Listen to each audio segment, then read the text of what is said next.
Are these your notes? I'm just hold them up.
Okay.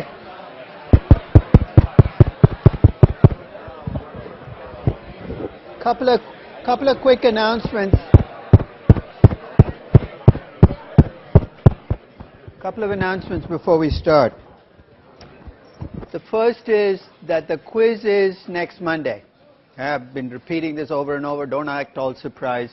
It's next Monday, 10:30 to 11. Okay? So just let me know if you're not going to be there before the quiz starts, before 10:30. The second is there will be a review session this Friday from 12 to 1.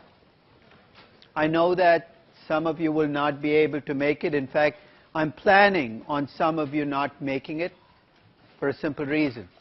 The review session is in 260. You know how many people 260 fits?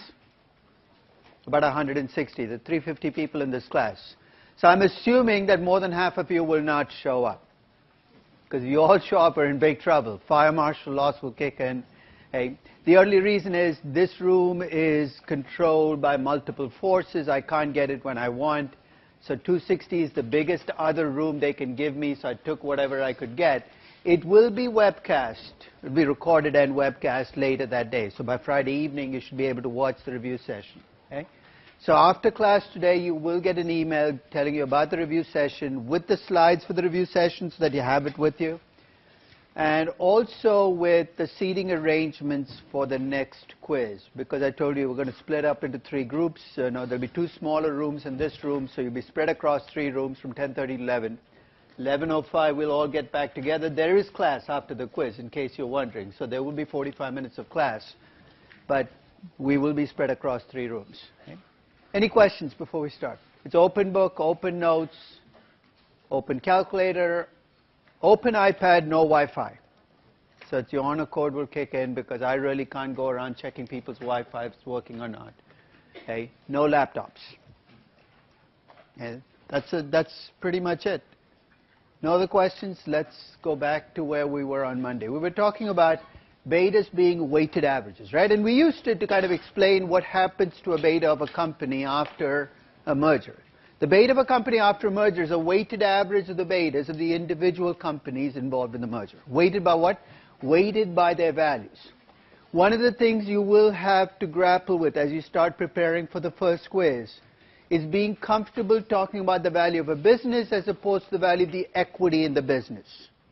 You cannot use the two interchangeably. You can have a valuable business where equity is worth very little. How come? You borrowed a ton of money. And if you're ever confused, think about the value of a house and your equity in that house. You can have a valuable house where your equity is a tiny slice. So start talking about value specifically. Value of the business versus value of the equity. So today I'm going to build on that concept because as I said in the last session, I don't trust regression betas. I haven't used a regression beta in evaluation or in corporate finance for more than 20 years. But now I have to tell you what you're going to use instead because that is the conventional way in which most people think about betas. The amount of time people waste on should I use weekly returns or monthly returns, local indices or foreign indices, global indices of the S&P 500 is insane. So I'd like to develop a way of kind of avoiding that whole question. And I'm going to use the concept that betas are weighted averages. Let's start simple. Let's assume you have a company in 2 projects. That's all it has. It has 1 project in Europe, 1 project in the US. Different businesses. The beta for the company will be a weighted average of the betas of those projects. Don't even ask me right now, how do I get a beta for a project? If I could give you a beta for a project, and I gave you the value of each project, the beta of a company would be a weighted average of the betas of those projects. That's a little unrealistic because you're breaking a company down into projects. If you think about a big company, it's hundreds and hundreds of projects. Think of Disney. Every movie is a project. Every expansion in the theme park is a project. Every broadcasting show is a project. That's thousands of projects. So at a more aggregated level, the beta of a company is a weighted average of the betas of the different businesses that company is in. Remember I gave you the example of GE being in 26 businesses. The beta for GE as a company is a weighted average of the betas of the 26 businesses. Weighted by what? The value of each business, and I'll have to give you a beta of each business. So that's what we're going to do today, is develop that process of coming up with a beta for a company from what I call the bottom up. If you think about a regression, it's a top-down approach. You run one regression for the whole company, whether it's GE or Disney. You come up with one beta for the whole company. So in a top-down approach, a regression approach, you get only one beta for every company. If I could give you a different way of thinking about betas, it's to start from the businesses the company is in and work up. So let's create a company. Somebody want to help me? Create a company. Pick two businesses, any two businesses you want. Retail. Okay. And automotive. Okay, so the business he's created, the company he's created is in two businesses, retail and automotive. Okay? So let's say it's auto distribution, auto retail, and auto manufacturing, which makes sense. You ask me, what's the beta of my company? I say, I'll be back tomorrow. I'm not going to run a regression of your stock. I'm going to go back and find every publicly traded auto retail company I can find. Let's say I find 100. And I'm going to find every publicly traded auto manufacturing company I can find, and let's say I find 100. You're saying, why publicly traded? If they're publicly traded, what can I look up for each company? I can look up the regression beta for each company. For the moment, set aside all the doubts I gave you about regressions. I'll tell you in a minute why it's okay to still use regression betas here. I'm going to end up with an Excel spreadsheet of 100 auto retail companies with betas for each one, and 100 auto companies with betas for each one. I'm going to take an average, simple average, no messing around, no weighted averages, simple average. I'm going to end up with an average regression beta for auto retail companies and an average regression beta for auto manufacturing companies. Now, what do we say regression betas were? Levered betas, right? What's the leverage that's in the auto retail beta? It's whatever debt to equity ratio auto retail companies typically have. So if auto retail companies typically have 50% debt to equity, that's embedded in the regression beta.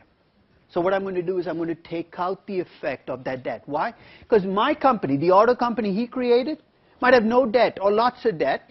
So to keep that freedom for myself, I'm going to clean up the auto retail company for the debt to equity ratio for auto retail companies. I'm going to end up with an unlevered beta for auto retail companies. I'm going to do the same thing for auto companies. Take the regression beta, clean it up, come up with an unlevered beta for being in the auto. So basically, what do I have? I have a beta for being in the auto retail business and a beta for being in the auto business. Then I come back to you. So you told me you're in two businesses. Tell me how much value you get from each business.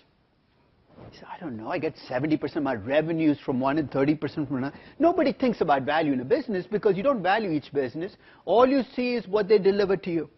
So let's say you get 70% of your revenues from auto manufacturing and 30% from auto retail. What do we say betas are? Weighted averages, right? I've just given you the weight, 70 and 30. I've given you the betas for being each business. I take a weighted average. I come up with an unlevered beta for your company. What's the last step? I ask you, do you have any debt? My life gets really simple if you say no. Because if you say no, what do I say is your beta for your stock debt?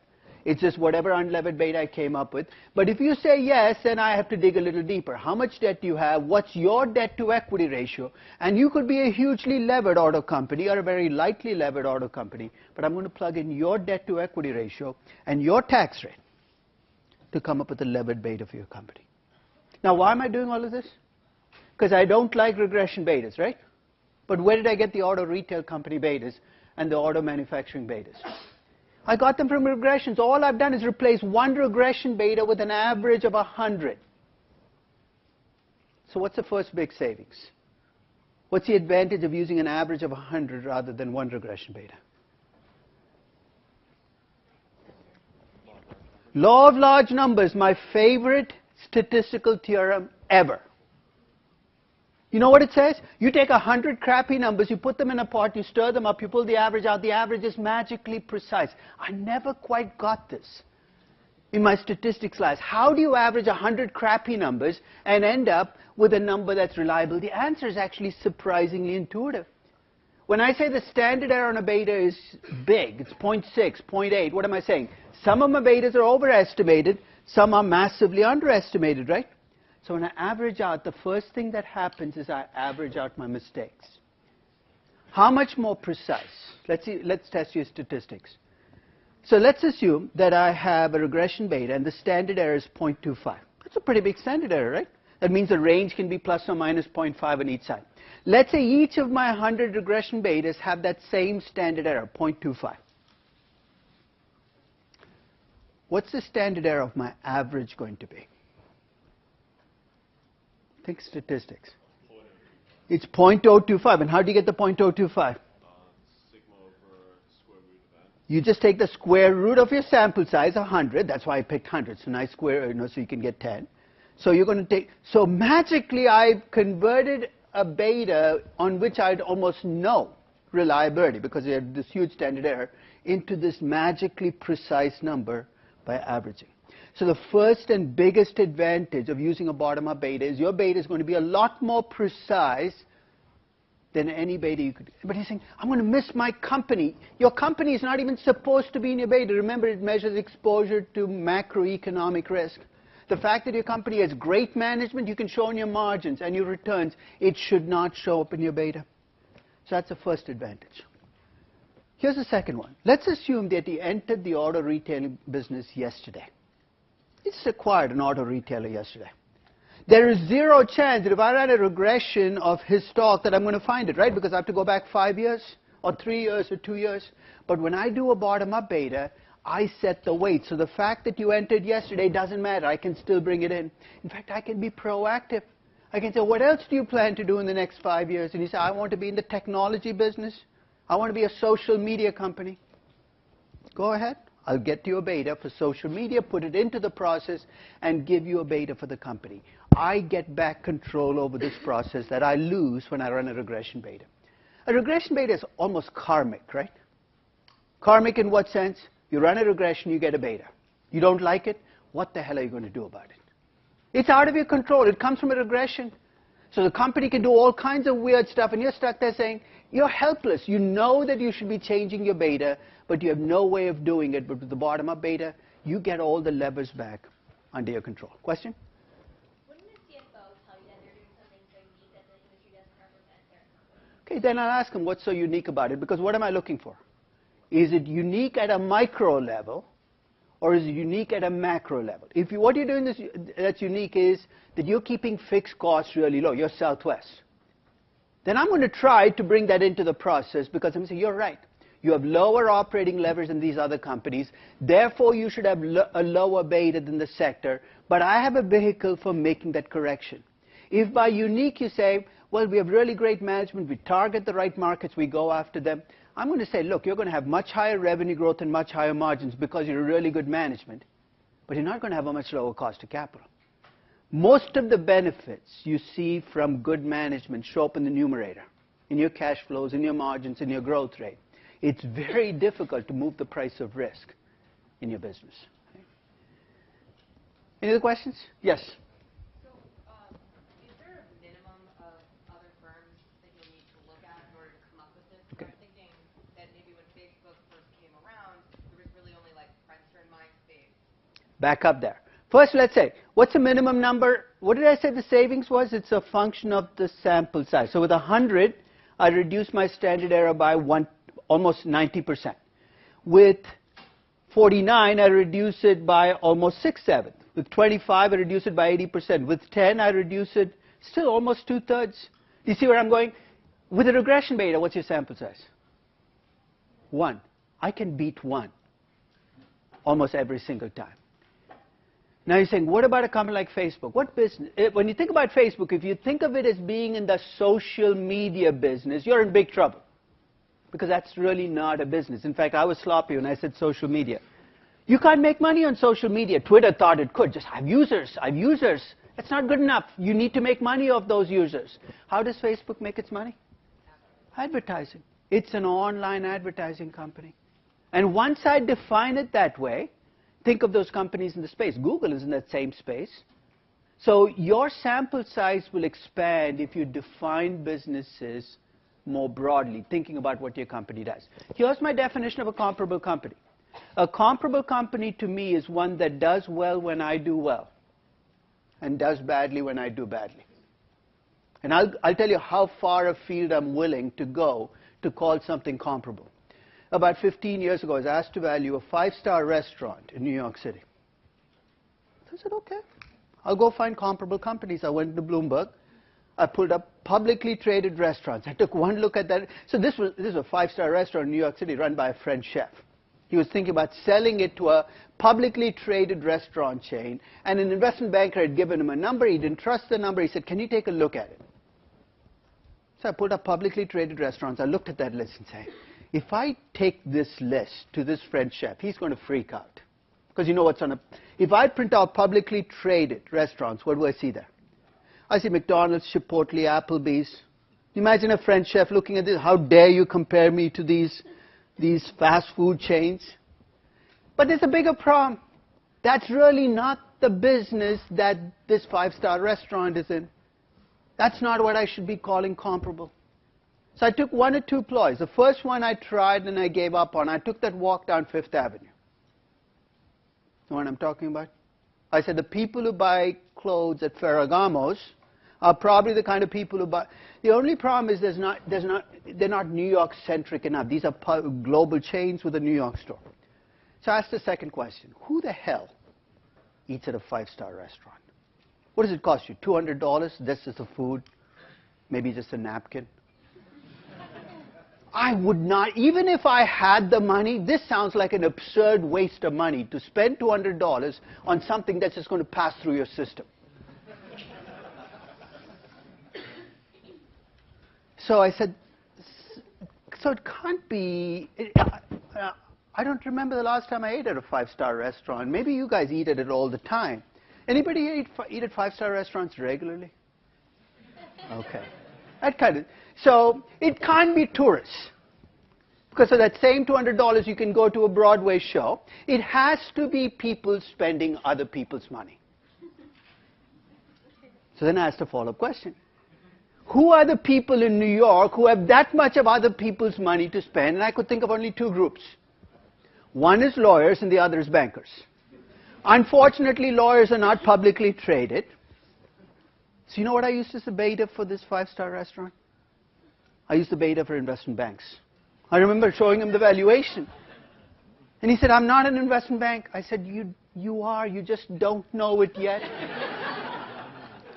And the way I backed it up, as I took, if you look, there's a trade group in New York that maintains revenues from restaurants in New York. So I went back 35 years at restaurants, at high expensive restaurants in New York, and I correlated with a bunch of variables to see what drove how well or badly they did. By far, the dominant variable that explains how much revenues you see at expensive restaurants is bonuses at investment banks. The correlation is amazing. You tell me whether investment banks are doing well, I'll tell you whether your restaurant is going to be full or empty. I was in Sao Paulo last year, and they took me to an expensive restaurant that they said is always crowded. We have to get there early. I get there are like 5 people in the restaurant. And I said, you guys must be in a recession. Which was actually a very good follow, because that's exactly what was causing the drop-off. So my definition of comparable is actually much broader than sectors or SIC codes or all those little boxes we were forced to think about. So here's what I'm going to do. I'm going to try to take you on a journey of how I estimated the beta for Disney. I'll tell you ahead of time that along the way you are going to feel the urge to give up, because there'll be numbers piling up on top of numbers will be piling up. But just hang in there. Even if a piece doesn't make sense now, go back and look at it. So here's what my agenda is. I want to get a beta for Disney. To get a bottom-up beta for Disney, I need to know what businesses they're in. And here's what I did. I went to their annual report in the 10K, and companies do break their businesses down, sometimes too broadly, but they do break them down. These are the 5 businesses that Disney said it was in. And as I go through each business, I'd like you to think about what's in that segment. The first is what they call media networks. That's their broadcasting business. That, of course, includes Disney Cable, ABC, what else? ESPN, that's the elephant in the room. And they do own a piece of an Indian TV, ND something something TV, some small slice of an Indian TV. So that's all in the media networks business. The second business that they're in is the theme parks business, the parks and resorts business. What's in there is Disney World, Disneyland, Euro Disney, Tokyo Disney, which are managed differently. They have management contracts, so they actually don't bear the same kind of risk in those. Hong Kong Disney had just opened up, but it wasn't delivering anything in 2013. And they also, through their cruise line, they have like 3 cruise ships. They're in parks and resorts. Included in parks and resorts are, of course, the Swan, the Dolphin, all those hotels around Disney World, because their view is these are leech properties. Leech properties in what sense? Nobody in their right mind will show up at the Dolphin saying, I want to just stay at the hotel. You have far better choices all over the place. So their argument is only people who come to the theme parks tend to stay at these hotels, so parks and resorts. Then they have studio entertainment. That's a movie business. That includes, of course, Disney Animated. What else? Marvel, Pixar. Come on, last one should come up. And Lucasfilms. They used to have Miramax in there, but Harvey Weinstein proved to be too difficult to manage, so they said, go away. So somebody else is mismanaging him now. So that's the movie business. Okay? Then you got consumer products. What's in there? Anything that Disney can't find a place for goes into consumer products. It's a dumping ground. It's all the licensing. In fact, Disney makes very few of its own toys and software and stuff anymore. It's all licensed up. That's in the consumer product business. And finally, here's Disney's newest business. It wasn't there in 2011 and 2012. It showed up in 2013. It's called the interactive gaming business. That's Disney's attempt to produce apps and games and stuff to take advantage of people shifting away from traditional toys. 5 different businesses. Now, one of the nice things that I ran into for Disney is most companies, when they break segments down, will break them down by revenues and maybe by operating income, but that's pretty much it. Disney actually broke down. So this all came right from the 10K. It's not some magical thing that I created. It's a table that they had in their 10K that broke revenues, operating income, depreciation, and amortization. So all these items broken down by business. My task is laid out for me, right? I have 5 businesses, just like the starting example. Instead of 2 businesses, I have 5. What do I need to do? I need to get a beta for each business. So what I'm going to do is I'm going to pick a business and take you through the details. This is like making sausage. It's not pretty, but you got to see it. So I'm going to take the movie business, and I'll explain why I'm going to start the business. It was one of my easier businesses to get a beta for. I wanted to get a beta for the movie business. So what do I need to do? Find publicly traded movie companies, right? So turn to the next page. You see the list of companies that I got. 10. You think, only 10? I can live with 10. As I said, I'd rather have 100, but I can live with 10. So those are my 10 movie companies. Then it says levered beta in the next column. You think, what the heck is that? That's the regression beta for each of these companies. I just looked them up. So I have the companies in the first column, regression beta. I need to clean up this beta. I can't just use that beta. That regression beta, the average beta across the companies is 1.35.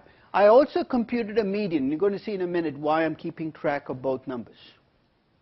So I have a beta for a movie company, a levered beta. I want a beta for being a movie company. So what do I need to do? I need to unlever this beta using the debt-to-equity ratio of a typical movie company. So what I did was I took the total debt for each company, divided by the market cap. Market cap is, of course, the market value of equity. All debt-to-equity ratios in levered betas are market cap-based. There's my debt-to-equity ratio. You think, what's the gross in front of it? I'm not passing any value judgments on the debt. It's just basically total debt. Okay? Because in Europe and much of the rest of the world, they use this concept called net debt, where they net cash out from the debt. I prefer to treat debt as debt and cash as an asset. And you're going to see in a minute that If you go with the net debt route, you're not going to get that different an answer. So there's my gross debt to equity ratio for each company. The average debt to equity ratio for a movie company is 129%. It's kind of freaky high, right? Why is it so high? Take a look at Odyssey. Right? And mass hysteria. The very name, in fact, suggests that maybe they had a different name and something went wrong and they said, it's time to go hysterical, mass hysteria. 477 and 551% are pulling up the average. A lot of what we're doing here is less finance and more statistics. When you have a small sample like I do with 10 companies and you have a couple of outliers pulling the average out, the most sensible thing to do is to go to a median. The median debt to equity ratio is 27.06%. So let me pause right there. I know the median beta is 1.24, so I'm going to stick with medians all the way through because these averages are going all over the place. I take the median beta, the median debt to equity ratio, unlevered. I come up with an unlevered beta for being in the movie business. I'm sorry, an unlevered beta for a movie company. You're saying, what's the difference between a movie company and a movie business? There's one final thing that I have to clean up for. When you look at a typical movie company, it is about 97% movies and 3% cash. See this 2.96%? So a typical movie company is about 3% cash and 97% movies. I've got an unlevered beta for the movie company of 1.03, but I want an unlevered beta for being in the movie business. So I'm going to ask you an intuitive question.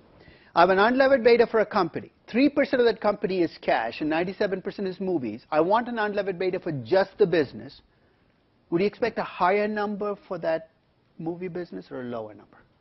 It's going to be higher. Why? Because the beta for cash is 0. Because in the US, if it's cash and marketable securities, it's in T-bills and commercial paper. So basically, it's the same weighted average concept. The unlevered beta for the company is 97% times the unlevered beta for the movie business plus 3% times 0 is 1.03.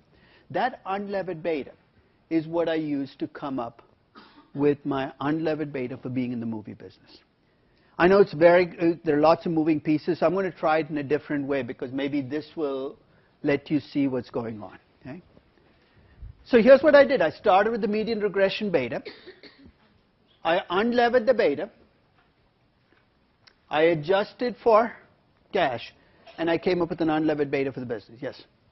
Why do you have the assumption that cash is not part of the... It's part of the company, but it's not part of the business. Right? So the reason is I might have a different amount of cash in my company. So I'm not going to stop Disney from having cash. I'm just not going to force them to have... Because if I use a 3% cash, I'm assuming that Disney also has to have a 3% cash when they run the movie business. So if I come to you as a company and you say, no, I have to have a 5% cash balance. If I run movies, I'm going to let you have the 5%. So with both the debt to equity and the cash, I'm not saying you're not going to borrow money, you're not going to have cash. I'm going to say I'm going to let you tell me what your choices are on those two so I can adjust the beta to reflect what's right for you. Okay? So because if I leave them at the industry average numbers, I'm forcing you to do what the rest of the industry does, and you might not want to. Okay? So I'll give you a chance when you get back to Disney to bring in cash if you need it, but I want to preserve that freedom if your choices on debt and cash are different than my choices on debt and cash. Okay? So again, first step in the process, start with a regression beta, levered beta. Take out the effect of debt. You come up with an unlevered beta for the company. Then take out the effect of cash. You come up with an unlevered beta for being in the business. The number I end up with for the as an unlevered beta for being in the movie business is 1.0993. Now there's a shortcut you could have used. Those of you who are familiar with the net debt number, basically you net cash out against debt, I could have just used the net debt to equity ratio when I unlevered the beta, and that's what you're effectively doing, is you're acting as if cash and debt offset each other. Your beta would have been pretty close. I mean, it's off by a little bit. So if you're much more comfortable using a net debt ratio approach, go ahead. I have no problems with it. Just stay consistent with that net debt ratio for the rest of the process.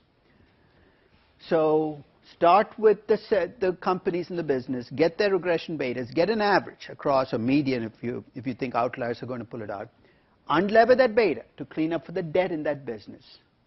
and then clean up for the cash, you have an unlevered beta for being in the movie business. But all of this starts from having that sample. And that's part of the reason I've kind of pushed you to get that. I know Capital IQ is a mess. In fact, I lost my Capital IQ access on Thursday because it turned out that anybody who had Capital IQ before they decided to bring it into that stupid Stern Life thing, why the whole world has to go through Stern Life, I don't know. There must be a good reason for it. But anybody who had a Capital IQ account before that, when you tried to log in through Stern Life, it locked your account. It wouldn't let you call them. You had to go through IT. So finally, yesterday, they released it. But the advantage of having Capital IQ access is you can find these comparable companies in 2 minutes. Right? You can just screen. It tells you what sectors to screen for. You might have to do further screening. But the data is right there at your fingertips.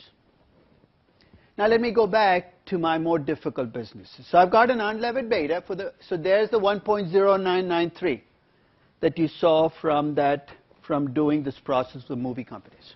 Now let me try to get an unlevered beta for the broadcasting business. Now when you think about broadcasting companies in the US, the names that come to mind are ABC, CBS, NBC, and Fox, right? Big names. And that's where I started. Maybe I can get a beta for NBC, CBS, and Fox and use it for ABC. Here's the problem. In 2013, ABC was owned by Disney. NBC used to be owned by GE, where you couldn't even find it. It was so small. And became part of Comcast, where you still can't find it. I have no idea where it is. So it's not separately traded.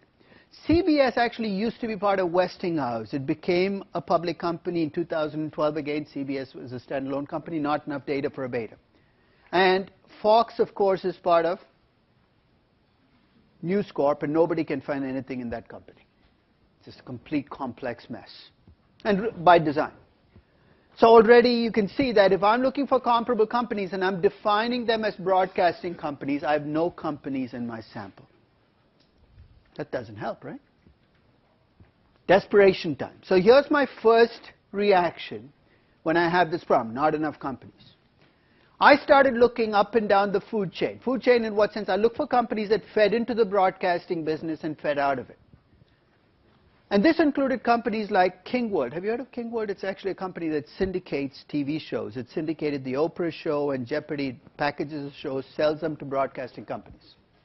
And of course, when broadcasting companies are doing well, the syndication fees are much higher. When they do badly, the syndication fees drop off. I said, that's a company in this business. I also use Nielsen. You know how Nielsen makes money, right? Because they measure the ratings for shows. They get paid based on that. Again, when broadcasting companies do well, they do well. When they do badly, they... So you see my rationale. I'm going after broadcasting companies that actually might not be conventional broadcasting companies, but they're in this business. Well, the desperation ploy worked. I ended up with 26 companies. And again, the median beta was 1.43. Pretty high debt-to-equity ratio. Came up with an unlevered beta, cleaned up for cash. I have an unlevered beta for being in the broadcasting business. These are called pure play betas, that what you see in the last column. Because I'm trying to measure a beta for being in the business. Not a company in the business, but just being in that business. Theme parks and resorts. I went looking for public. Initially, for most of these searches, I started with US companies. Why? Because I said, why go looking for trouble? So I went looking for publicly traded theme parks in the US, and I found two. One was Six Flags, which was a basket case in 2013. Huge debt-to-equity ratio, everything coming apart at the seams. The other was the Cedar something something. Somebody from the Midwest probably knows. They own these Midwestern theme parks. So it's two companies. Again, desperation time. Here I went global. You know what I mean by global? I'd stayed initially focused on U.S. companies, and I said, why am I staying focused on U.S. companies? Why can't I look at European companies? He said, but they might be different. What's the average beta across all U.S. companies?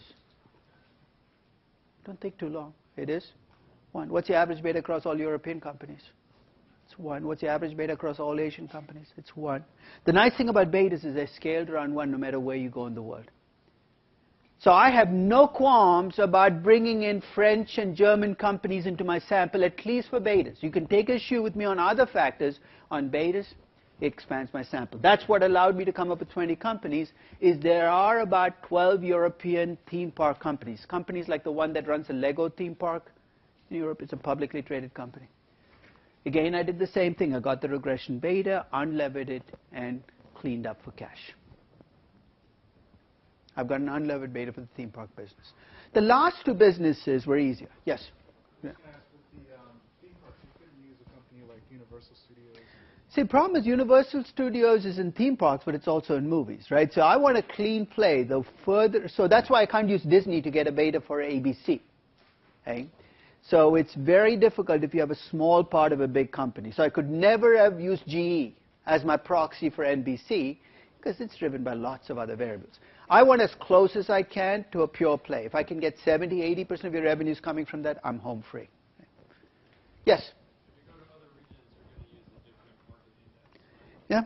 So doesn't that, like Law of large numbers is such a forgiving law. What does it tell you? As long as the betas are not all being biased up or down, you can get incredibly sloppy about the way you estimate betas and get away with it. If I have a sample, for these samples, what I did was I changed, because they were small enough samples, I went into Bloomberg and changed the index to the MSCI Global for all 20. I did that because I had only 20. But if I had 200, I just let it fly and hope and pray that the averaging works out, because some of these indices, I'll end up with too high a beta for my company because it dominates the index. In some, I'll get too low a beta. So the larger your sample gets, the sloppier you can get. Small samples, my suggestion is pick a global index, run all the betas against a global index. But it's a good point. It is an issue, because all these services, if you want to use CapIQ betas, CapIQ actually has local index betas. So unless you want to redo it from scratch, you're kind of stuck with them. But if you, in any case where you don't use a global index, you use a local one, isn't there always the chance that they'll all be skewed in a certain direction? No, not necessarily. It cuts both ways, because I've seen companies dominate local index and end up too high a beta, and dominate local, because all it does is increases the correlation with the local index. It doesn't necessarily increase the beta. Right? So when I run a stock against an index, I can end up with this very high R squared, but the betas can cut both ways. Right? That's why I'm saying you're praying and hoping that it doesn't cut in the same direction. Yes?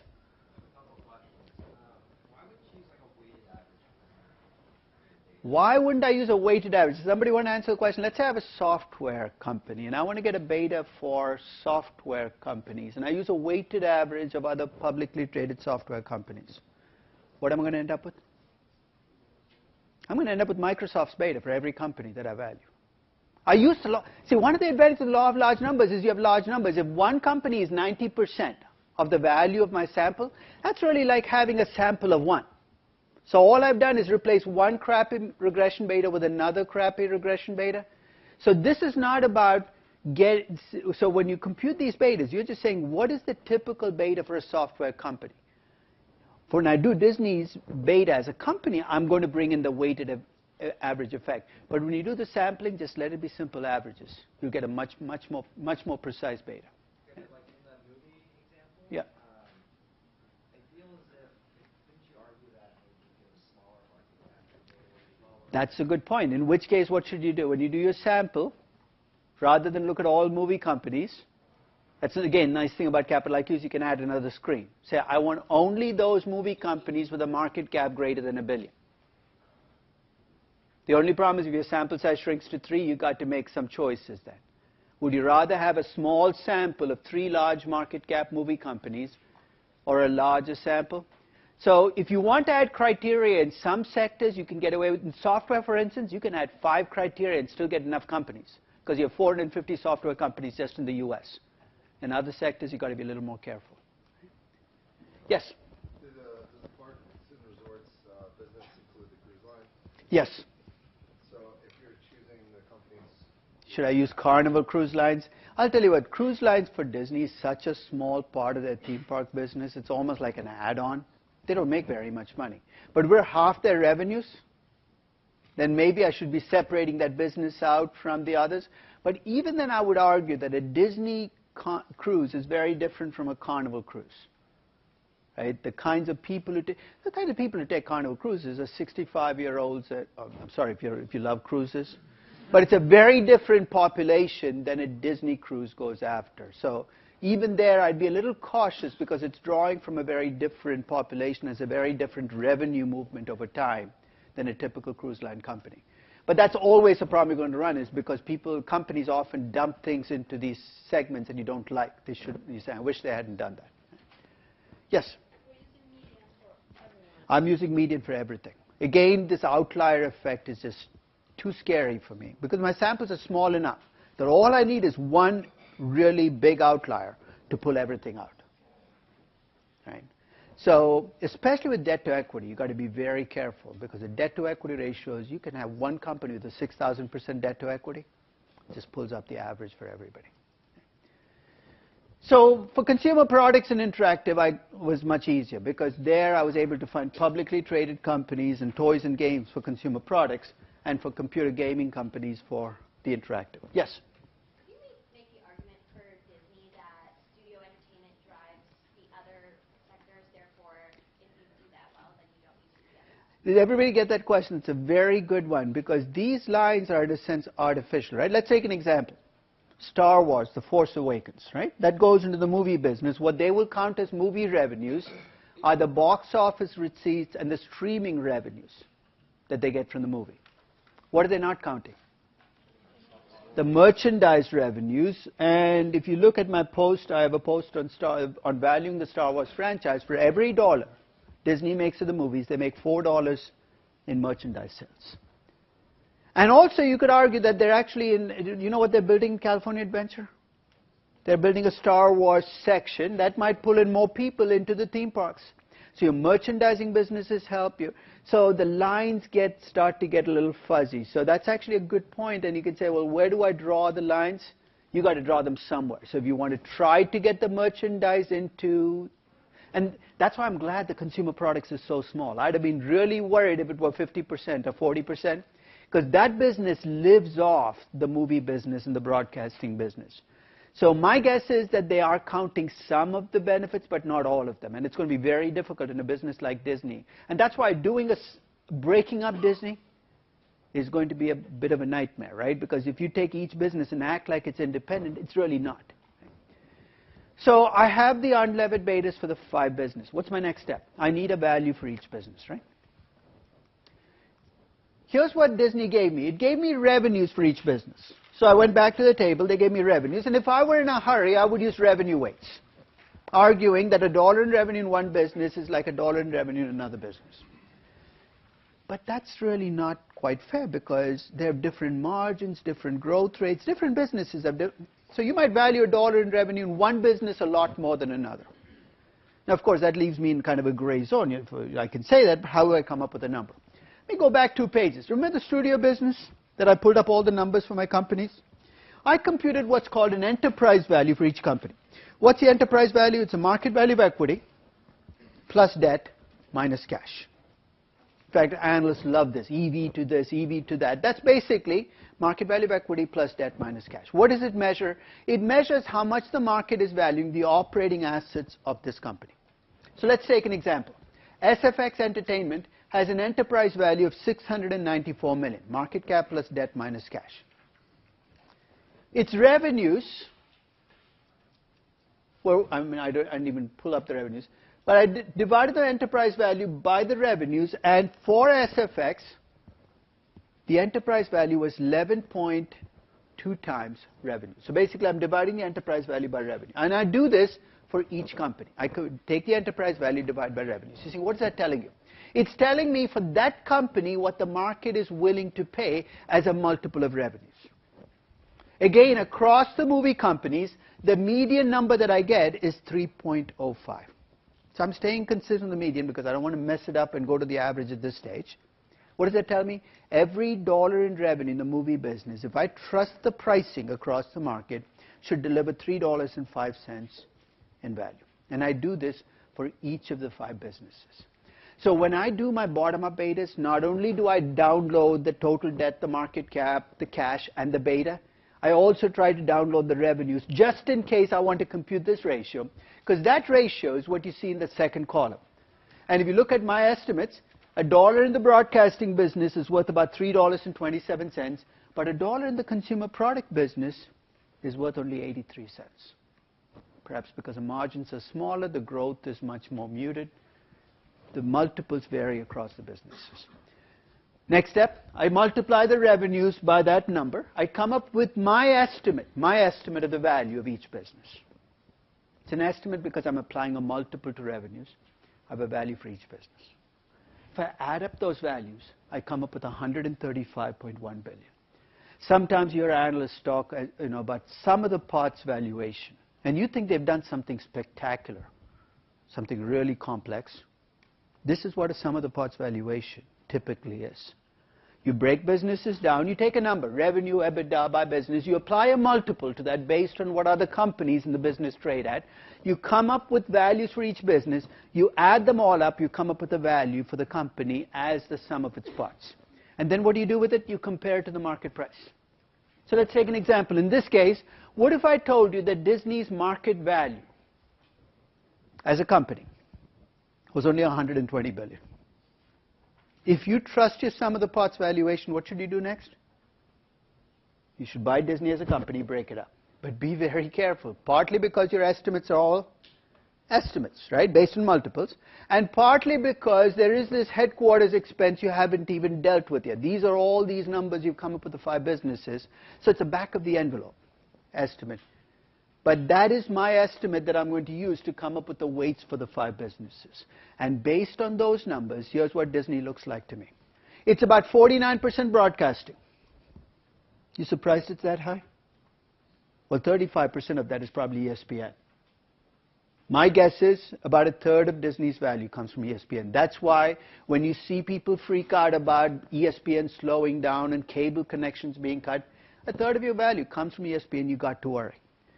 About 34% of the value comes from theme parks and resorts. About 13.5% comes from movies, and that's where I'm probably underestimating the movie business because I'm not factoring in all the side benefits that Disney is a master at getting from the movies. About 2% from consumer products. Disney is not a consumer product company. It uses consumer products to deliver its movie merchandise, its theme park merchandise, its broadcasting merchandise. And it's still a very small gaming company. I think Disney Infinity is the only Disney product that has actually made them any money. Right? The weighted average of my unlevered beta. So I take each of these proportions, multiply by the unlevered beta. The unlevered beta that I get for Disney as a company, in terms of its operating businesses, is 0.9239. At this stage, I asked Disney, do you need to hold cash? They can tell me, we're a kind of company, we don't need any cash at all, in which case I'm going to let you go. But because you're a big company, you might be able to economize. You might not have to hold the same amount of cash that each of the companies in the different businesses had to hold. And Disney actually had $3.93 billion in actual cash, to which I attached the same beta that I attached to those other companies, beta of 0. The unlevered beta for Disney as a company, not its operating businesses as a company, including the cash, is a weighted average of the 0.9239, weighted by the 135 billion. And the 0 weighted by the amount of cash. My unlevered beta for Disney as a company is 0.90. So the process is building up to a beta and then bringing in whatever you want. What's the last thing left to do? This is an unlevered beta. I need to bring in leverage. And here I'm going to run into a bit of a problem. I said it's got to be a market debt to equity ratio, right? Which I can compute for Disney as a company. The debt to equity ratio for Disney as a company, if you take the total debt and divide by the market equity, is about 13.1%. Now, in the first edition of the Applied Corporate Finance book, which you have the 4th edition of, I was using Disney. I ran into this point. And the problem I ran into is I could see the debt and equity for Disney as a company, but I had no idea how much debt the theme park business had, and the movie business had, and the broadcasting business had. So in my first edition, I got lazy. I said, I don't know what those numbers are. Therefore, I'm going to use Disney's debt to equity ratio across the board. Do you think that's fair? Movie business is very different from the theme park business. I'd expect them to have different amounts of debt. So here's how I tried to deal with that problem in this edition. Remember, Disney broke down their identifiable assets. These are the physical assets that Disney has allocated to each division. I made an assumption. I made an assumption that that's what you tend to borrow money for, is physical assets. So if I knew where the physical assets were located as a company, I could allocate the debt that Disney had as a company across those divisions. Now, if you don't like that, pick something else. Maybe D&A, the depreciation amortization, maybe CapEx, maybe whatever number you think is a good proxy for where you think. You're guessing. Because Disney doesn't tell you where it borrows. It borrows money as a company. God only knows where the debt goes. So I've allocated Disney's debt across the business. Disney had $15.96 billion in debt. There's my allocated debt for each business. If you go back to the previous page, remember I had a value for each business? If I subtract out the debt, I get a value of equity in each of the 5 businesses. You divide the debt by the equity, you got the debt to equity ratio for the 5 businesses. The consumer product business had this immense debt to equity ratio, which at first sight looked inappropriate given the kind of business. But remember, it's become a licensing business now. It's a very predictable source of earnings. So I wouldn't be surprised if Disney can borrow against its license earnings.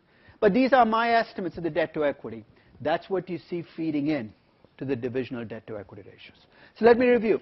I got an unlevered beta for each of the 5 businesses that Disney was in. I have an unlevered beta for Disney as a company. I have a debt to equity ratio for Disney as a company. And now I have a debt to equity ratio for each of the 5 businesses. Last step, I get a levered beta for each business and a levered beta for Disney as a company. My levered beta for Disney as a company is 1. Now, when I embarked on this process, I already had a regression beta for Disney, right, which was 1.25. At this stage, I have to make a choice, which is, do I want to go with the regression beta 1.25, or do I want to go with the bottom-up beta 1.00? And I kind of gave away the answer right at the start of the session. I said, it's been 20 years since I've used a regression beta. Because this is you come to this choice. With every company I value, I have to come to this choice. Do I want to use GoPro's regression beta or a beta that I built up for GoPro based on the business it's in? Every single time, it seems to me, at least from my perspective, that's crazy to put all my faith in one slice of history and one regression when I can build up to a beta for the business. So those are my levered betas, plugged into my risk-free rate and the risk premium. I come up with the cost of equity for Disney as a company, 8.52%. So this is going to replace the 9.95% we used before with the 1.25 beta. I've replaced it with the bottom-up beta. But I also, as a bonus, have a cost of equity for each of Disney's 5 businesses. Yes?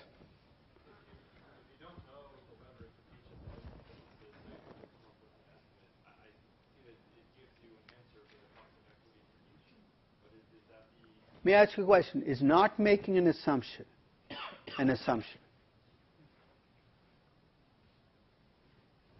Everything is an assumption. If I use the same debt to equity ratio for all the 5 businesses, I am making an assumption.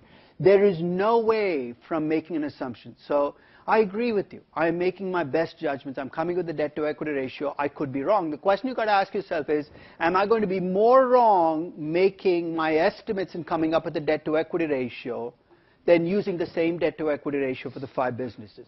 With Disney, my answer was, I'm going to try my best. With Vale, in a few minutes I'm going to show you, I'm not going to try because those businesses were similar enough that I said, I'm not going to try to finesse this.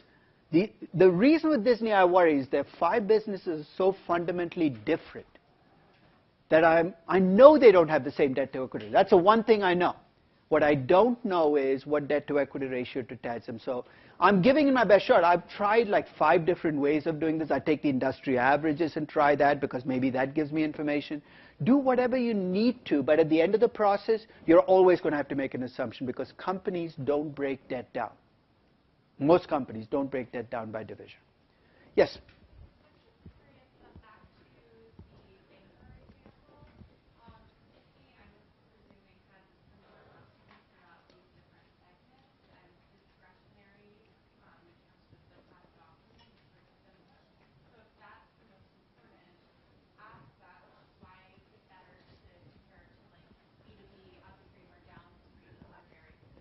No, but I think the discretionary and non-discretionary actually varies across businesses, right? The theme park business is a very different business than the movie business. Maybe the movie and the broadcasting businesses you can tie together.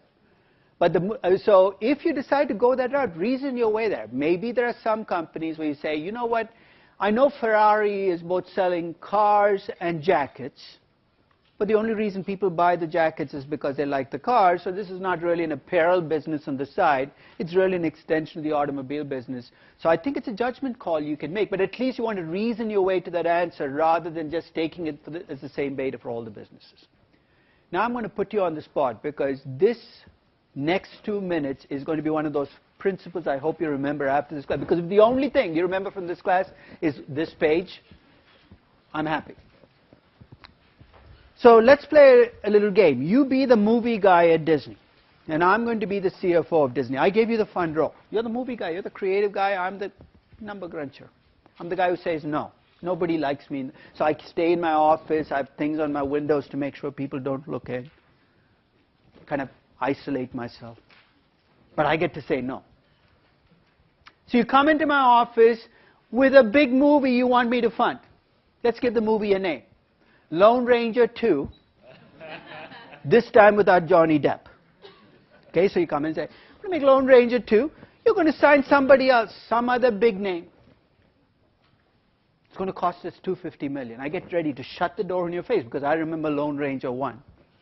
You said, this time we've looked at the numbers, which tells me a little bit about last time, but let's not go there. So I had 3 MBAs. They worked through the numbers. And I think Lone Ranger 2 will deliver a 9.5% return on equity. No movie guy ever talks like this, but act like you do. See why I picked the 9.5% return on equity? Go back to the previous page. What's the rule? You want to make more than your hurdle rate, right? If I compare to the 8.52%, 9.5% looks like a good project. But if I compare to the 9.92%, which is the cost of equity for the movie business, it doesn't quite pass muster. Do you see the question I'm asking you? When I look at a project at Disney, should I be comparing the return on equity of that project to the cost of equity for the whole company, or should I be comparing it to the cost of equity of the business that project is in? Yes? The word depends has to be taken out of the process. Okay? And because that just gives you an out, say, I want to do this anyway, so I'll find a way to get there. So let's take the depends out. First principle. Yeah.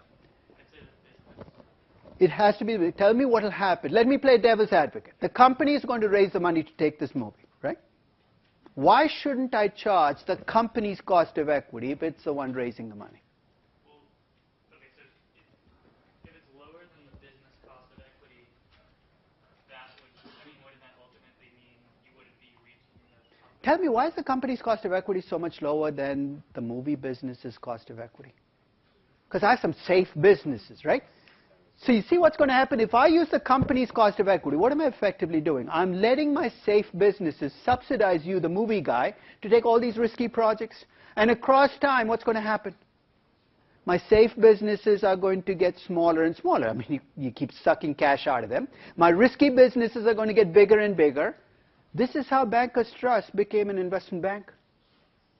In 1980, when Bankers Trust started, it was a commercial bank. Over the next decade, they played a really stupid game called the return on equity game, which said, we will put equity into whichever business delivers the highest return on equity. In commercial banking, safe business could never deliver the kinds of return on equity that investment banking did. So year after year, commercial banking subsidized investment banking. Commercial banking got smaller and smaller, and finally, the subsidy was gone.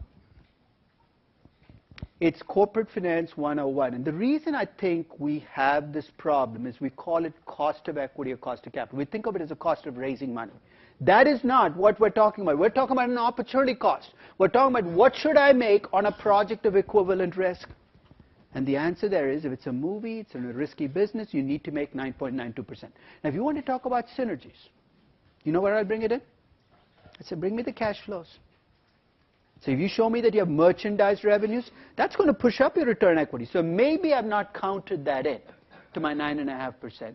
And that's legitimate. You can bring it in and show me my true return equity if I'm looking at Star Wars is 16%. So let's look at businesses or projects based on the risk of the project, not the risk of the entity looking at the project.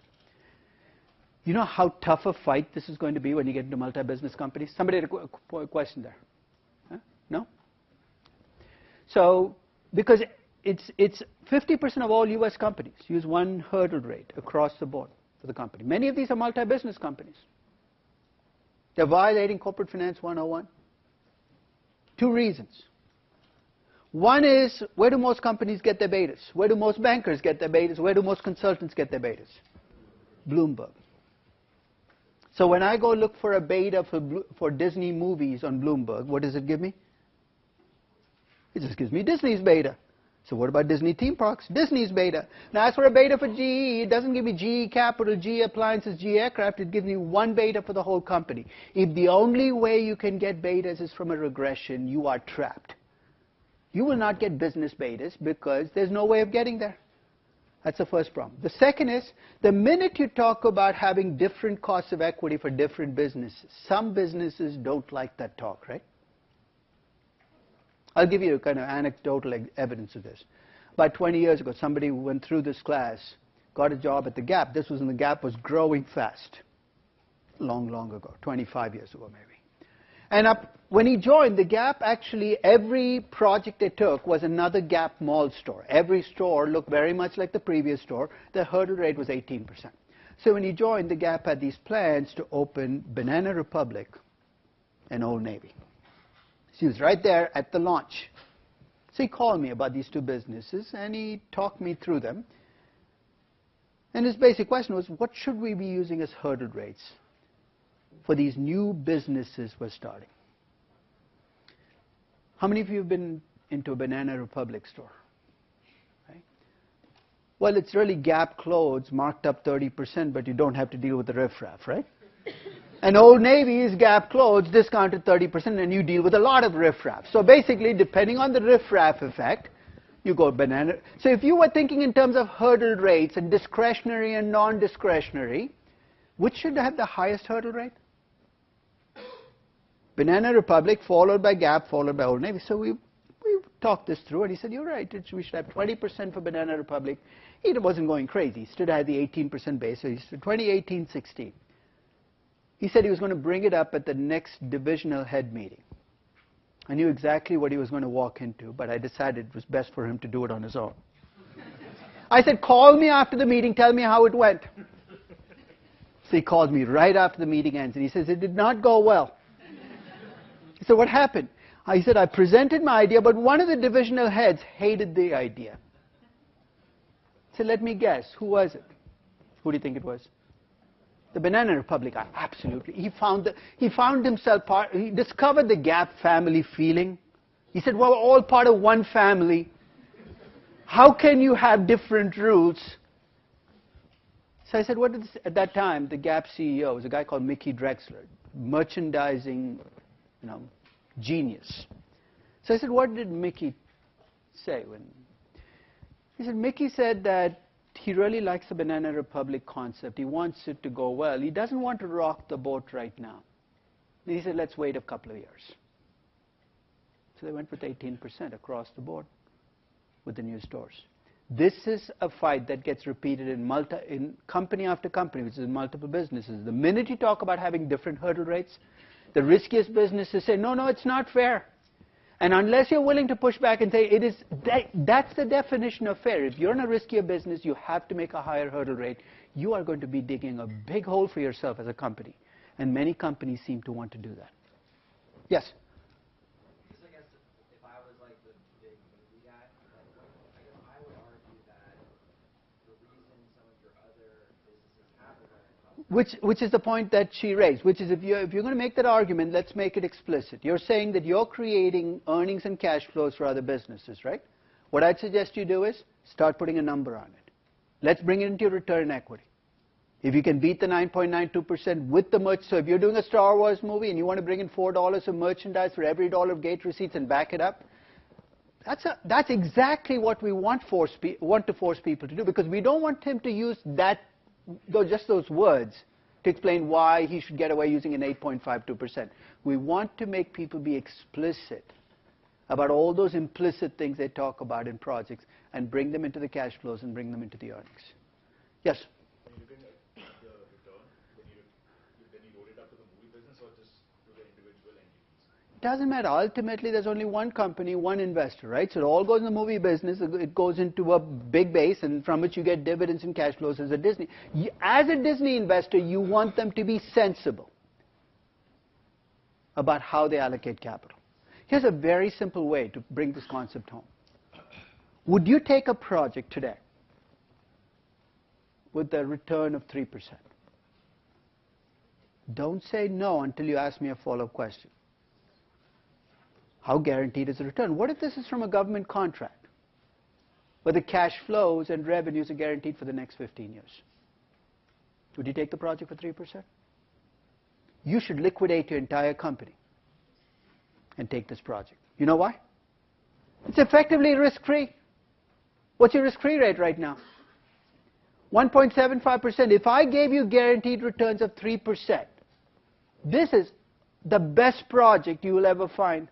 So the notion that you can compare returns across projects of different risk is very dangerous. A 3% risk-free project can be better than a 12% risky project. And that's why we're bringing in these hurdle rates into the process, because that's the only way to make this game a fair game. Yes? So if you're the CEO of Disney and you have two options, you can either go with this method where you're using comparable companies to figure out beta, or just use your own private revenue streams, that data, and then run regression analysis. Which one would you recommend? Okay, the question was, this approach, we're looking at comparable companies, getting the betas from prices and using them as the betas for businesses. You're proposing that you take the revenues from each business and run a regression against, what, S&P 500 revenues? Yeah, you have this. You could. The problem with any kind of accounting-based data is how many observations do you get per year? 4, right? You'll have a regression with 20 observations. Remember the standard error you got on regression beta with 60 observations? Think of the standard error. So that's called an accounting beta. People do try it. It's actually a good way to kind of sanity check your numbers to see how your revenues move over time. But it's very difficult to get a reliable beta estimate because you just don't have enough observations. Okay? So here's what I'm going to do. I'm going to now do my bottom-up betas for my other companies, and they're a little easier. Let me start with Vale. Vale is in 4 businesses: metals and mining, iron ore, fertilizers, and logistics. Again, I'm not making up these businesses. This is how they classify themselves on their annual report. The samples that I use to get my bottom-up betas are all global companies. Here, I didn't even try the option of Brazilian companies alone. There isn't enough data in Brazil to actually create a sample that's large enough with just Brazilian companies. So I went global with all of them. Look at my sample sizes. The minute you start going global, your sample sizes get much, much, much bigger. In fact, with global specialty chemical firms, there are 693 publicly traded global specialty chemical firms around the world. There's my unlevered beta for the businesses. So I went through the regression beta, cleaning up for cash and debt. There are my revenues by business. So I'm doing exactly what I did for Disney. With Vale, here's what I find. They're about 76% iron ore, about 17% metals and mining, about 5% fertilizers, and about 2% logistics. Here, I could have tried to allocate the debt, but I said, why am I trying to even do that? These are all heavy infrastructure businesses. I know the debt-to-equity ratio for Vale as a company is 55%. I'm just going to use that same debt-to-equity. You're saying that's 2 sets of rules for 2 companies. Get used to it. Corporate finance is full of judgment calls. You've got to decide where you want to expend your energy. If it's a manufacturing company in 5 businesses and all look like they have plants and equipment, there's no harm attaching the same debt to equity. It's only when the businesses get different, as is the case with GE or Disney, that you start worrying about which businesses are sucking up the debt and which businesses are not. So there's my levered beta and cost of equity. Everything is in dollar terms. Why? It's a Brazilian company. Why am I choosing to do everything in dollar terms? It's a commodity company. All its financials are in dollars. It's easier for me to just work with dollars than with nominal reais. So it was a choice I made. But let's say I make this choice. And I go to Vale's CFO, who happens to be an old student of mine. And he says, you know what? We've decided to do everything in nominal reais now. Do I have to start from scratch? How do I convert a dollar number into a real number? Let's take this 11.23%. That's the US dollar cost of equity for Vale. If I wanted a nominal real cost of equity for Vale, would it be higher or lower? Higher. You got that, the direction right. How much higher? What's the only reason currencies matter? Expected inflation, right? So the inflation rate in Brazil is 9%, and the inflation rate in the US is 2%. I think you have all the information you need to tell me what the cost of equity will be in real terms. It's 11.23% in dollars, which has a 2% inflation rate. If the inflation rate in reais is 9%, my cost of equity is going to be roughly 7% higher in real terms. It's easy to start moving across currencies when you remember that, because it's only inflation differences that cause these discount rates. You're saying, but wouldn't there be Brazil risk? Brazil risk is there whether I do things in dollars or reals. It's not going away. The only thing that changes when I switch currencies is that inflation component comes in. Yes? When you're choosing your sample size, is there any reason not to use every publicly traded company? You could. The only thing is, remember we talked about indices. And if I can get away with just using US companies, the advantage is everything is against the S&P 500. Once I start bringing in global companies, especially on Capital IQ, you get betas against different. So why go looking for trouble if you don't have to, right? So that's my rationale for staying US focused with many US companies, is those betas are against a common index. But if you have no choice, like these Brazilian companies, you have to go global. Remember we talked about discretionary and non-discretionary. So if you have a business that is discretionary in emerging markets and non-discretionary in developed markets, you might decide to have just emerging market companies in your sample rather than all companies. Okay? So here's my adjustment for the cost of equity. And yes, go ahead. When you take the inflation, you're Yeah. taking the current inflation. We'll talk about that. It's really expected inflation, because what the current inflation is irrelevant. It's already happened. It's always expected. The question is, how do I come up with the expected inflation?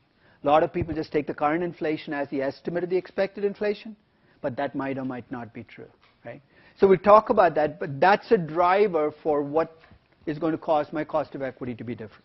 So if you're in a hurry, that's all you need to do is add that 7% inflation rate to your 11.23%, and you're going to get an 18.23% cost of equity. If you really want, but that looks like it's too easy. So if you want to make it look like you went through a lot of work to get to that number, I'll give you a longer way of doing this. Take 1 plus the 11.23%, so that's 1.1123. And instead of adding the 7%, inflation is a compounding effect. Take 1.09, that 9% inflation rate for Brazil, divided by 1.02, which 2% is the inflation rate in the US, to come up with a dollar cost of equity of 18.87%. So instead of 18.23, it's a little higher. And it is really more accurate to use the 18.87 than the 18.23. But you can see already that if you're in a hurry and you want to get to a number and move on, just add the differential inflation. Most of the time, you're going to be within shouting distance, unless your inflation gets to be 50, 60, 80, in which case, go with the compounding. So if you're in Venezuela, do the compounding effect, because it is going to make a difference. Okay? Alternatively, you could have just replaced the risk-free rate. Instead of using the US dollar risk-free rate, use the nominal real risk-free rate and done the analysis. So switching from currency to currency is not difficult to do, because all you have to do is bring in that inflation difference. A little bit about that inflation difference. Getting the expected inflation in US dollars is very easy to do. All you have to do is compare two numbers. What two numbers do I need to compare to get the expected inflation in the US? I'll give you a clue. Every day when you open up the Wall Street Journal, expected inflation in the US is staring at you on the Treasury page. It's the difference between two Treasury rates. The 10-year T-bond rate and the TIPS rate. That's it, you're done. Because the TIPS rate is a real rate, the T-bond rate is a nominal rate. So right now that number is about 1.4% or 1.2%. That's your expected inflation in dollars. So that's easy. Getting an expected inflation in reais is a little messier. I can tell you what the inflation rate was last year. I can tell you what it was on. The World Bank actually has forecasts of inflation for the next 5 years. So if you were to go to the World Bank site, it's free. You can check out the expected inflation. My suggestion is make an estimate again and move on. Don't sit there saying, I want to get this number right. Nobody knows what the right number is. There is no market-based number. Make an estimate, and as long as you stay consistent with that estimate, you're going to be okay. Everything has to be made, the adjustments have to be based on those estimates. So that's my Vale, bottom-up cost of equity. For Tata Motors and Baidu, my life got a little easier. Both are single business companies. So for Tata Motors, I use publicly traded automobile companies to come up with an unlevered beta of 0.86. I did use Tata Motors debt to equity ratio and Tata Motors tax rate. So it's a single business, but I'm still using a bottom-up beta. Why? Because the standard error is going to be much smaller. The levered beta that I end up with for Tata Motors is 1.10. In rupee terms, there's my rupee risk-free rate, there's my beta. The equity risk premium for Tata Motors reflects where they do business. Remember, China is the second largest market for them, so it's a weighted average of equity risk premiums. My rupee cost of equity is 14.49%. For Baidu, gets almost all of its revenues from online advertising. I looked at global companies gain in the online advertising space. So I'm looking at a Google in the sample. I'm looking at a Facebook. They're all part of the sample. Unlevered beta is 1.30. Tax rate in China, debt to equity ratio for Baidu. There's my beta and cost of equity in renminbi terms. So all of these companies, I've gone through the same process. Decided what business they were in or businesses. Look for companies in the business, come up with an unlevered beta. Take a weighted average if you're in many businesses, but if you're not, you're pretty much done. Just take the levered beta. You have a cost of equity for each company. 2 companies I haven't touched yet, right? I've done 4 of my 6. What are the other 2? Bookstore, I'll get to that. But there's Deutsche Bank. So to do Deutsche Bank, I broke it down into 2 businesses, commercial banking and investment banking. For commercial banking, I used European diversified banks as my comparable firms. Why? Because the regulatory framework might be different across different regions. I didn't want to go global on banking. I came up with an average beta of 1.0665. For investment banking, I use global investment banks, and most of those global investment banks are US or UK based, because in Europe, most investment banks are parts of other banks. I mean, but in the US, you have, the Morgan Stanleys, the Goldman Sachs, etc. The beta across those companies is 1.255. Those are my weights based on revenues, and I'm not even sure what revenues mean for a bank, so just kind of held up my hands and hope and pray that this is the right allocation. And I took a weighted average. I seem to have skipped a step, right? I took the average betas of companies in each business, and then I took the weights. What's the step that I skipped? I didn't unlever and relever. Why not? Well, to unlever and relever, what do I need? I need a debt to equity ratio. If you want to have nightmares, try to compute the debt to equity ratio for a bank. Nothing is guaranteed to drive you insane sooner than trying to do that. Because in a sense, everything is debt and nothing is debt. Because for a bank, debt is not capital, it's raw material. Right? Because you borrow money at 4, you lend it at 5. You make money off the spread. So I'm not even going there. Implicitly, what am I assuming? I'm assuming that banks have roughly the same leverage because of regulatory capital requirements. And they do. Have you ever seen an unlevered bank? I haven't. Okay? So you get pretty close to that regulatory capital ratio. So that's my assumption, which is what allows me to get a cost of equity for Deutsche's 2 businesses and Deutsche as a company.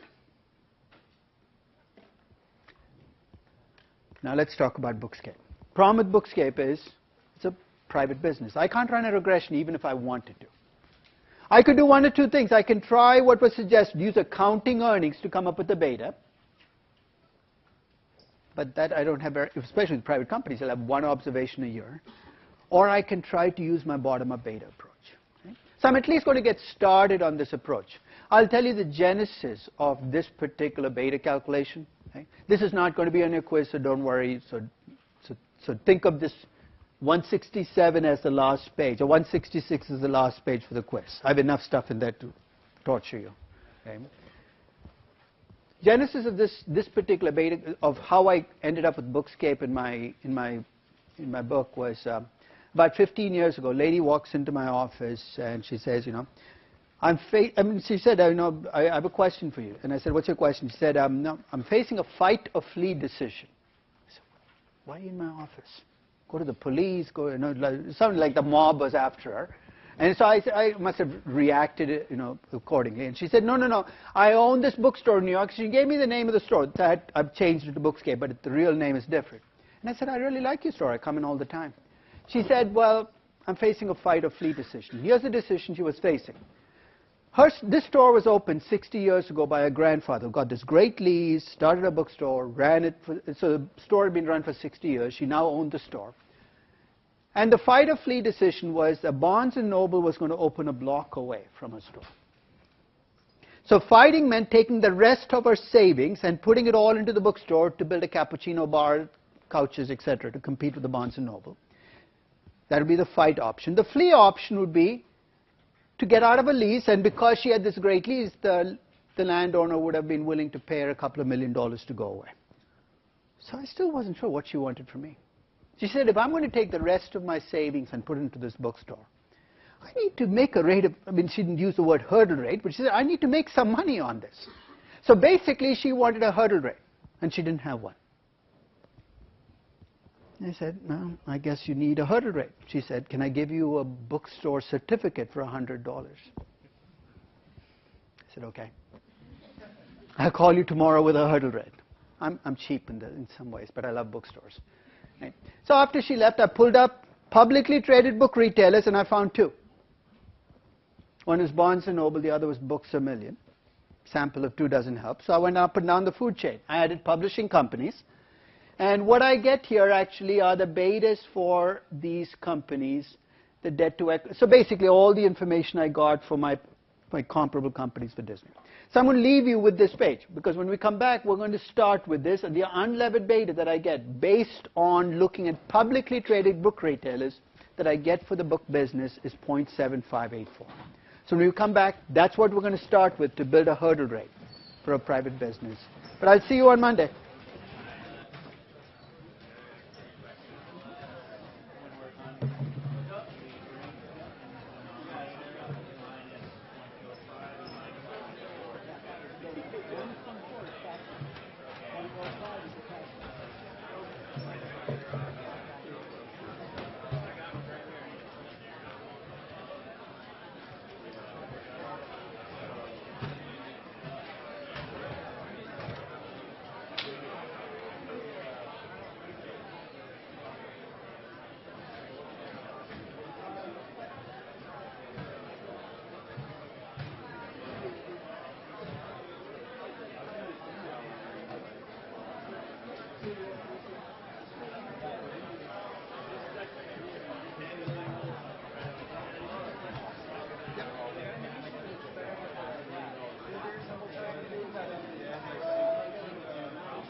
Don't run it. The NASDAQ is not even.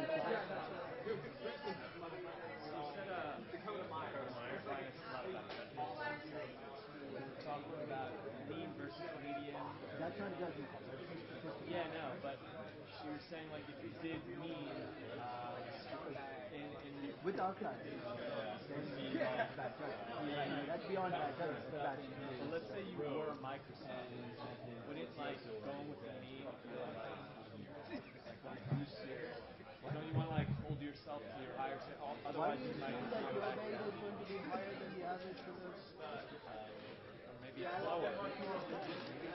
When you say higher standard, right? What do you mean when you say higher standard? This is getting a hurdle, right? So I'm not sure where higher or lower comes in. It's going to be different. You're measuring the risk of being in the software business. You don't know what it is, right? You have a regression data, but it's kind of noisy. So I'm not sure why one number is higher or lower. It's just going to be different. And I'm saying when it's different, go with the average number rather than your one regression number because it's more precise. Even if you are the outlier. Even if you're the outlier. Especially if you're the outlier.